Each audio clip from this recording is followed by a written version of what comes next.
Hey, altruistic well-wishers and constructive critics, are you and your dear and your inclined fatal?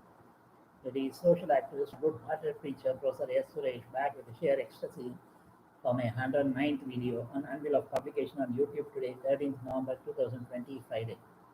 Actually, my target was 100 videos, but after attaining that, I thought I'll continue. It has become more of a passion, hobby, whatever you call it.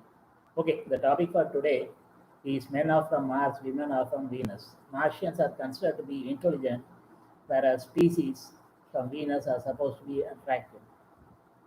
Hence this title. This is the main title of the book written by John Gray. Summary follows. The most common complaints of a woman are that his man does not listen, is inattentive, is no longer romantic, is self-centered. Divorcing reason he does not give back to her or are giving. Men would complain that his woman overreacts, make a big deal of nothing without sex, is unreasonable. Divorcing reason, no matter what I do, she is never happy. These are the most common fears by gender. Fears for men. Men's deepest fear is of being incompetent and not good enough. They are afraid of giving because when they give, they risk failure and rejection. Fear increases when he cares, so he might stop giving when he cares the most. Fears for women. Women can be unconsciously afraid of being worthy of love, and she is afraid of getting too much. She is afraid she won't be supported and unknowingly pushes away the support she needs, which makes him feel rejected and turns him off. Men are empowered when they feel needed and trusted, so women can feel free to show she needs him. Women are empowered when they feel cherished and cared for. Men care about abilities and women care about feelings. Men value power, competency, achievement, and the sense of self is defined by their success and ability to achieve their goals. Achieving their goals is a way to prove their competency. Similarly, men want and need to have their abilities recognized and appreciated and resent having them ignored or so are called into question. If a woman offers to help, it is often an offense for the man, as that's a vote of distrust in his abilities. Women instead want to be listened. They don't want to be alone and like cooperation and assistance. Men offer solutions when women complain, but women are not looking for solutions. They want to have their feelings recognized and appreciated. They don't want to be left alone when hurt or when dealing with a problem. When dealing with problems, men tend to withdraw, go sit by themselves, and avoid communication. The problem is that women do the opposite. They communicate to find a solution. When the two sexes communicate, women often communicate for the sake of communication and for the sake of talking. Men like to talk in a solution oriented fashion instead. For a man, there must be a point and a conclusion in the conversation. What a woman can do to help his man is to let him know in advance the outcome of a story and then go back to the further details. Men do not like the suspense, giving the facts straight. A man's instinct tends to be self-centered, while a woman's instinct is to care and look for after others, even if that means sacrificing herself. If both genders give in to the instinctive behavior, the man gets all the care and attention, and the woman gets nothing. One wins, the other loses, which bodes badly for the relationship long term. Once the two genders enter into a relationship, instead they should meet in the middle. The man should learn to care for the woman, and the woman should learn to give less instead of endlessly giving and then resenting for not getting back. She must remember to express a desire for her needs, and the man should express his desire to help. This way, they both win. Men communicate literally, while women communicate more dramatically and artistically. Women use artistic language as a way to more fully express their feelings. If nothing else works, they play on sympathy. They'll start crying. That's the last resort. First, they argue. If that doesn't work, they'll start crying and like that. Okay. Men like to sort through their thoughts privately before communicating. But women can get antsy as he steps back and they need reassurance he still cares. Women indeed prefer to sort through their thoughts as they speak and tend to pull all her concerns out there.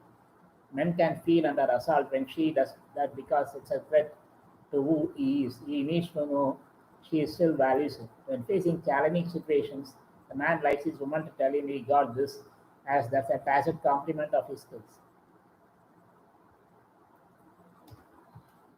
Conversely, he feels undercut if she offers assistance or sympathy. The woman wants him to show concern instead. She feels snubbed if he does not offer any assistance. She does not want him to tell her the problem is easy, as that would be a way of brushing off her feelings. Tell with your feelings. Men also have tendency to jump in with solutions as a woman talks about her problems. He wants to show his skills and resoluteness. But the woman does not want to hear solutions. She wants first of all to be heard. We do not have time for that, baby. Okay, the man should then offer a solution only after he has fully listened to her. Men alternate between the need for intimacy and the need for autonomy. Men have periods in which they withdraw and want to avoid any communication whatsoever. Women do not understand this because they only pull back if they feel unloved or if some serious issue arises. Women then can be unconsciously afraid he is avoiding her or going forever and keep prodding him for a reaction. The situation can easily escalate. Instead, she should allow him to withdraw and give him the space he needs. When women do not need it, they upset the cycle, torture the man, and destroy the relationship. On the other hand, he can reassure that he will be back. Men's cycles are short anyway. Once a man springs back, he is ready for intimacy and romance again.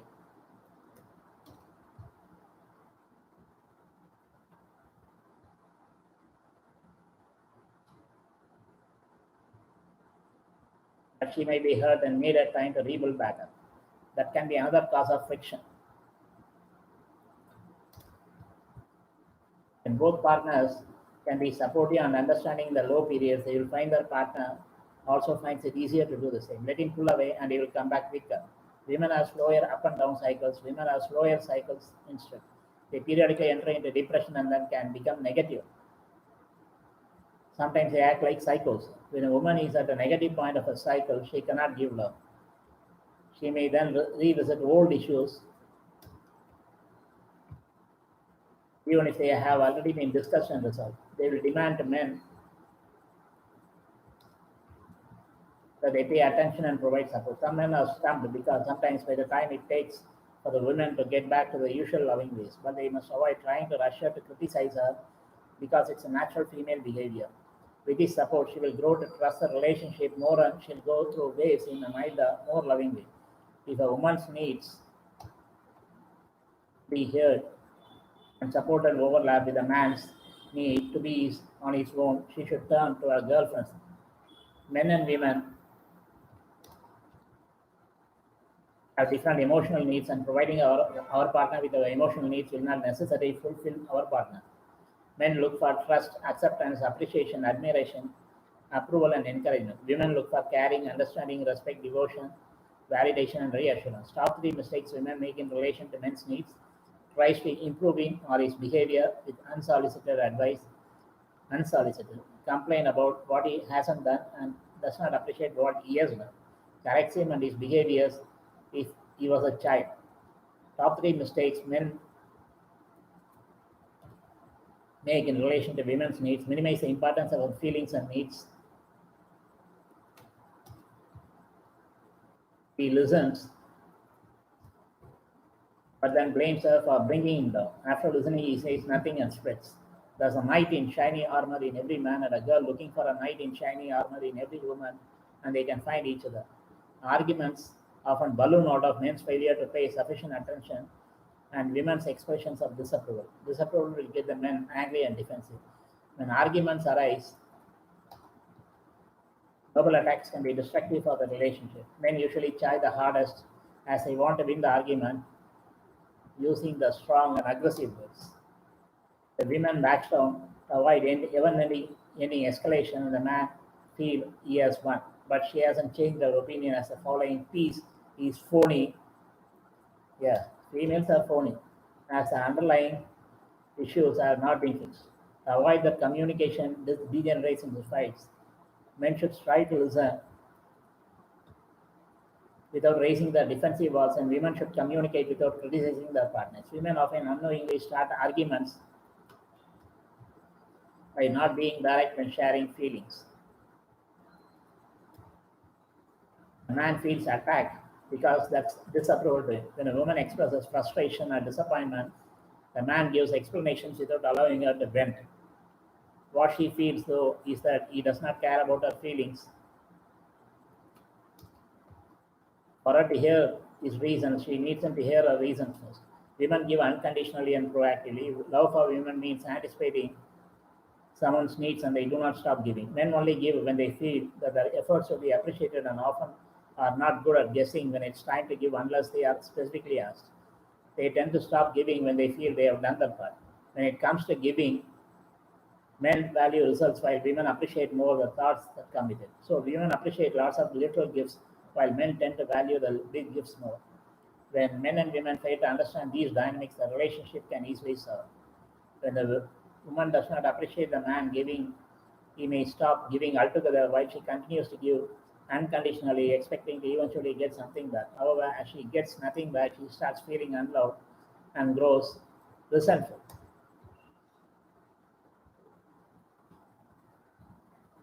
To help meet each other's needs, men should give in many little ways without being asked and learn that if the partner does not ask, does not mean she is happy. Women, on the other hand, should talk clearly if they are not happy and should reduce their own giving or even ask things back and never forget to appreciate it. Here's a simple one for men. Thank you for listening. With men giving it up and are appreciating, both will gain. To ease unresolved conflicts, men bury themselves in work, while women might seek perfection and lapse into depression to avoid feelings of anger.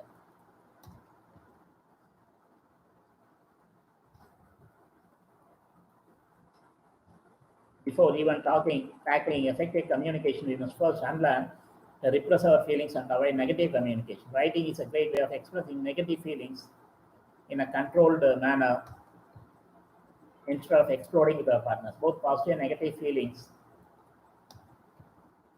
as often we do not realize how loving we can be. Once we write and work through our feelings, and we will be better prepared to explain in clearer and loving way. Women should not come to expect their partners can read their mind and anticipate their needs. They should ask for help, but ask without making it seem like a demand, because men hate doing things when they are demanded. Indeed, giving excessive instructions will make him feel like a slave. Women have to ask with a tact, because any request to be more or get more makes a man feel inadequate. Questions with a form of could you or can you sound to him like questioning his abilities. So would you or will you are better. And it's best to let him choose the way and time he does it. It's okay to ask him when he is busy, but be prepared for him to postpone or say no. A woman should also come to understand denials as a request also implies the possibility of a no.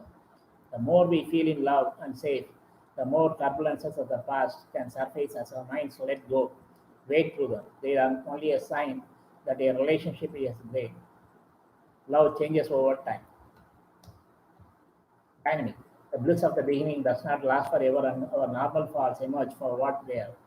But by sticking through the highs and lows, the initial bliss becomes a more mature form of love, which gets stronger as the years goes by. Enough blabbering about the book. Anyhow, I want to appreciate John Gray for writing such a book. It's a very bold attempt. I think he has done it from the bottom of his heart, using his experience, intuition, and maybe he has conducted some surveys and all that. I'll move on to the real topic. Intelligence has been defined in many ways: the capacity for logic, understanding, self-awareness, learning, emotional knowledge, reasoning, planning, creativity, critical thinking, and problem solving. More generally, it can be described as the ability to perceive information and retain it as knowledge we apply towards adaptive behaviors within an environment or context. Intelligence is more often studied in humans but has also been observed in both non-human animals and in plants. Intelligence in machines is called artificial intelligence, AI, useless. Nowadays, all companies say we have WhatsApp number. That is totally useless. It's a program. It never gets to the root. We cannot explain our real problem or issue. It's sheer waste of time. Stop doing all that nonsense. It is commonly implemented in computer systems using programs and sometimes specialized hardware. An intelligence quotient, IQ, is a total score derived from a set of standardized tests or subsets designed to assess human intelligence. The abbreviation IQ was coined by psychologist William Stern for the German term intelligence quotient. Intelligence is term for a scoring method for intelligence test at the University of Breslau. He advocated in a 1912 book, historically IQ was a score obtained by dividing a person's mental age score obtained by administering an intelligence test by the person's chronological age, both expressed in terms of years and months. Chronological. Okay, the resultant fraction quotient is multiplied by 100 to obtain the IQ score. For modern IQ test, the median raw score of the norming sample is defined as IQ 100, and scores with the standard deviation SD up or down are defined as 15 IQ points greater or less. One standard deviation is 15 points. By this definition, approximately 2/3 of the population scores are between IQ 85 and IQ 115. About 2.5% of the population scores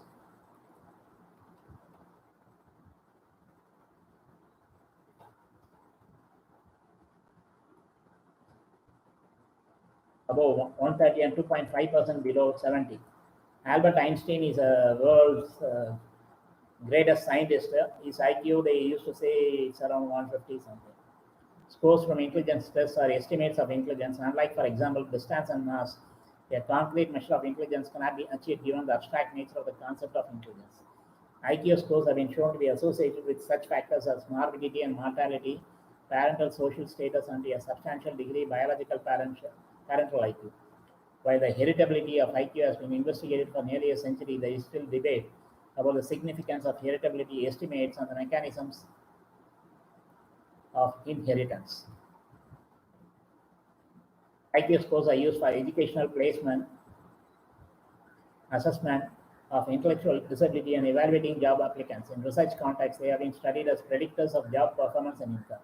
They are also used to study distributions of psychometric intelligence in populations and the correlations between it and other variables. Raw scores on IQ tests for many populations have been rising at an average rate that scales to 3 IQ points per decade since the early 20th century, a phenomenon called the Flynn effect, FLYN. Historically, even before IQ tests were devised, there were attempts to classify people into intelligence categories by observing the behavior in daily life. Psychometricians generally regard IQ tests as having high statistical reliability. Reliability represents the measurement of consistency of a test. A reliable test produces similar scores upon repetition, that is consistency. IQ can change to some degree over the course of childhood. Environmental and genetic factors play a role in determining IQ. A very large proportion of the over 17,000 human genes are thought to have an effect on the development and functionality of the brain. Musical training in childhood correlates with a higher than average IQ. While a number of individual genes have been reported to be associated with IQ, none have a strong effect. Musical training in childhood correlates with higher than average IQ. Several neurophysiological factors have been correlated with intelligence in humans, including the ratio of brain weight to body weight and the size, shape, and activity level of different parts of the brain. Specific features that may affect IQ include the size and shape of the frontal lobes, the amount of blood and chemical activity in the frontal lobes, the total amount of gray matter in the brain, the overall thickness of the cortex, and the glucose metabolic rate. Health is important in understanding differences in IQ test scores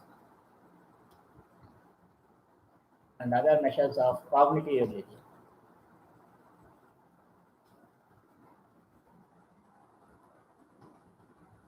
Several factors can lead to significant cognitive impairment, particularly if they occur during pregnancy and childhood when the brain is growing and the blood-brain barrier is less effective. Such impairment may sometimes be permanent, sometimes be partially or wholly compensated for by later growth.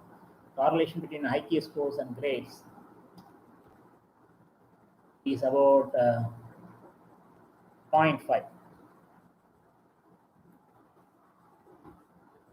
This means that the explained variance is 25%. Achieving good grades depends on many factors other than IQ, such as persistence, interest in school, and willingness to study. The validity of IQ as a predictor of Job performance is above zero for all work studied to date, but varies with the type of job and across different studies ranging from zero point 0.2 to zero point 0.6. The correlations were higher when the unreliability of measurement methods was controlled for. While IQ is more strongly correlated with reasoning and less so with motor function, IQ test scores predict performance ratings in all occupations. That said, for highly qualified activities, research, management, low IQ scores are more likely to be barrier to adequate performance, whereas the minimally skilled activities, athletic strength, manual strength, speed, stamina, and coordination is more likely to influence performance. The link from IQ to wealth is much more strong than that from IQ to job performance. Some studies indicate that IQ is unrelated to net worth. Correlation between IQ and crime was minus 0.2. This association is generally regarded as small and prone to disappear or be substantially reduced after controlling for the proper covariates being much smaller than typical sociological correlates. Nowadays, criminals are very smart. They commit frauds different ways. They are very innovative when it comes to, even students know, they are very innovative when it comes to cheating the professors and all that. Okay, multiple studies conducted in Scotland have found that higher IQs in early life are associated with a lower mortality and morbidity rates later in life. With the advent of the concept of G, or general intelligence, many researchers have argued that there are no significant sex differences in general intelligence, though ability in particular types of intelligence does appear to vary. That's why some test batteries show slightly greater intelligence in males, others show greater intelligence in females. In particular, studies have shown female subjects performing better on tasks related to verbal ability and males performing better on tasks related to rotation of objects in space, often categorized as spatial ability. These differences obtained as Hunt in 2011 observes, even though men and women are essentially equal in general intelligence, some research indicates that male advantages on some cognitive tests are minimized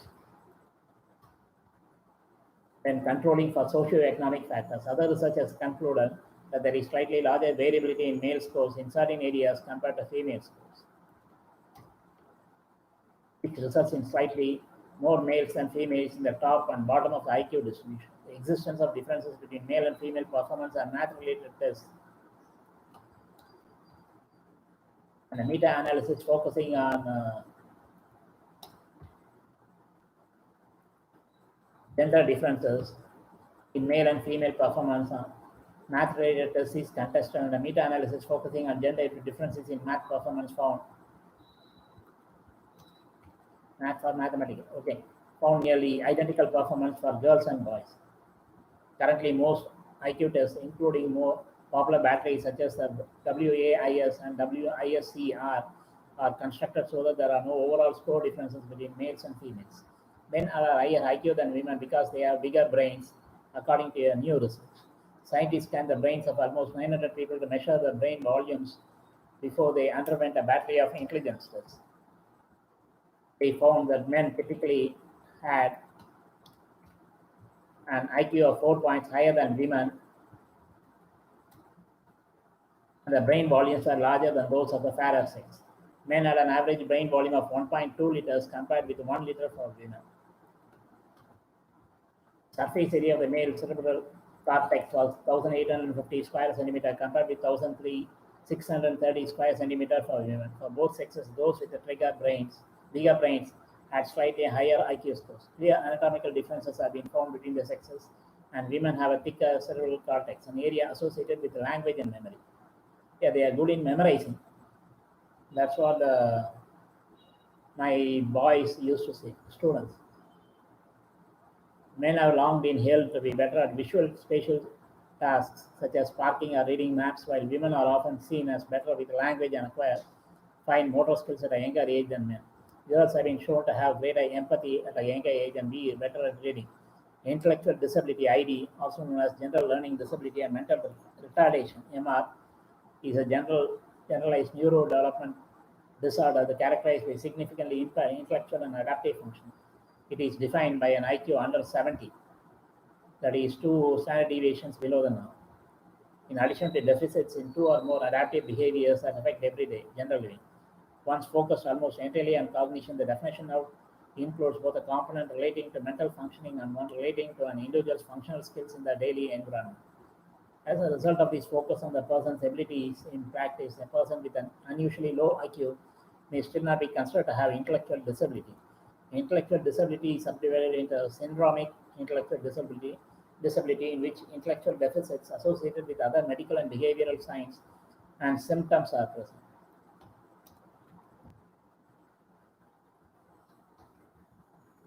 And non-syndromic intellectual disability in which intellectual deficits appear without other abnormalities. Down syndrome and Fragile X syndrome are examples of syndromic intellectual disabilities. Intellectual disability affects about 2 to 3% of the general population. 75 to 90% of affected people have mild intellectual disability. Non-syndromic idiopathic cases account for 30 to 50% of these cases. About a quarter of these cases are caused by a genetic disorder, and about 5% of cases are inherited from a person's parents. Cases of unknown cause affect only about 95 million people as of 2013. IQ classification is the practice by IQ test publishers of labeling IQ score ranges with category names such as superior or average. The current scoring method for all IQ tests is deviation IQ. In this method, an IQ score of 100 means that the test taker's performance on the test is at the median level, not normal. Median level of performance in the sample test takers of about the same age used to norm the test. An IQ score of 115 means performance 1 standard deviation above the median. A score of 85 means performance 1 standard deviation below the median, and so on. Prior to the 20th century, it was a commonly held view that men were intellectually superior to women. In 1801, Thomas Gisborne said that women were naturally suited to domestic work and not spheres suited to men, such as politics, science, or business. He stated that this was because women did not possess the same level of rational thinking that men did and had naturally superior abilities and skills related to family support. In 1875, Herbert Spencer said that women were incapable of abstract thought and could not understand issues of justice and had only the ability to understand issues of care. Yeah, it's proven by so many psychologists. In 1925, Sigmund Freud also stated that women were less morally developed in the concept of justice and, unlike men, were more influenced by feeling than rational thought. Early brain studies comparing mass and volumes between the sexes concluded that women were intellectually inferior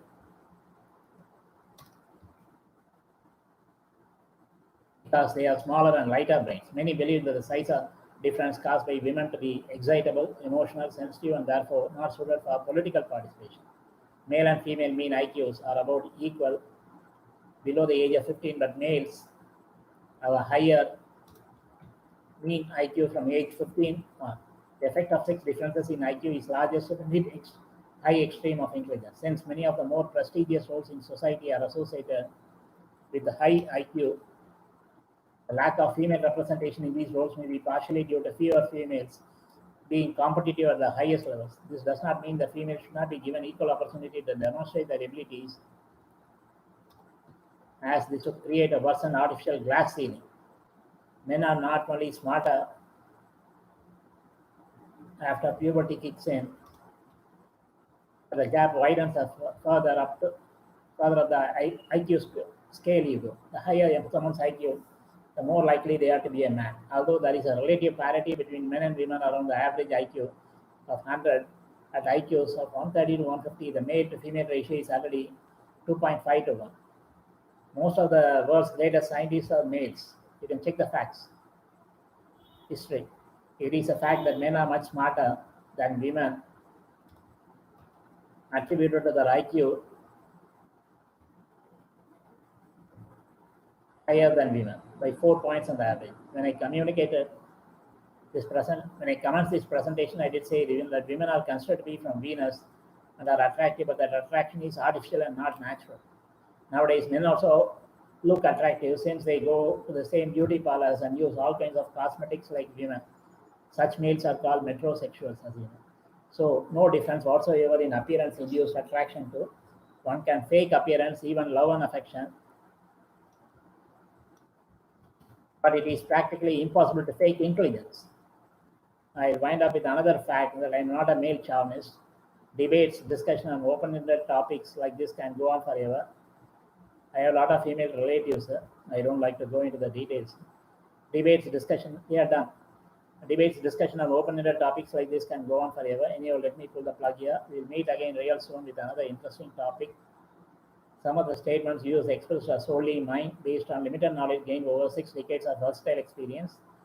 Always watch these videos with closed captions, subtitles for absolute 100% comprehension. As for my sincere recommendation, zillion times so far. I know I rushed through to complete the presentation in 20 minutes, which is a norm that I have set myself to retain the viewer's attention, but I know pretty well that I am exceeding the time limit by twice or sometimes I take thrice the time, because since I make honest attempts to cover the selected topic more elaborately, including so many intricate fine details referring a wide variety of sources, in particular Wikipedia quite extensively, besides articles and books published recently. This time I referred John Gray's book on this topic. You can also read the book. E-copies are freely available on net. If you want, I can send you a copy, especially to females. Besides, of course, I sprinkle my own salt and pepper and season it with my personal experiences so far in my life and also intuition. Stay at home as much as possible to maintain social distancing, attributed to pandemic novel COVID-19, and prolong your lifespan. Lead a healthy life. God alone can put a stop to natural and unnatural events, maybe bio war and cyber war events like pandemics, which may lead to apocalypse and extinction of all sentient species on Earth for no fault of theirs. You know how I select the topics? I do some kind of a brainstorming. Sometimes it pops up all of a sudden. Rest in peace and harmony. I am very frank. Okay.